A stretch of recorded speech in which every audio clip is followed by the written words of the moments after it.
बाबा ने कहा कि जैसे जैसे आप घर के नज़दीक आते हो तो आपके घर परिवार सब कुछ आपको याद आने लगता है। वैसे ही बाबा ने कहा अगर आप निरंतर इस ज्ञान के नशे में रहेंगे, बाबा की याद में रहेंगे, मुख्य तो याद ही है। याद के बिना तुम पढ़ाई पूरी नहीं कर सकते, धारणा पूरी नहीं कर सकते, औरों को दूसरों का संदेश, बाबा का संदेश नहीं दे सकते।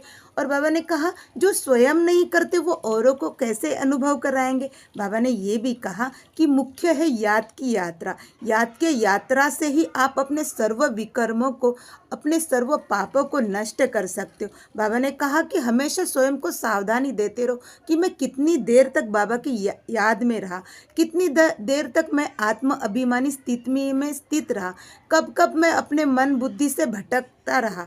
तो जब जब हम भटकते हैं, जब योग या तपस्या करने बैठते, तो स्वयं को स्वयं ही सावधानी देनी कि तुम एक आत्मा हो और इस शरीर द्वारा तुम भगवान को याद नहीं कर सकते। शरीर से याद करेंगे तो हमें शरीर ही और जो हमारे लौकिक परिवार वाले हैं उनकी ही याद सताएगी। और आत्मस्थिति में रहेंगे तो परमात्मा याद आएंगे, क्योंकि जैसे हम आत्मा निराकार है वैसे परमात्मा भी निराकार है। उनका भी शरीर नहीं और हम तो बिना शरीर के आत्मा ही है।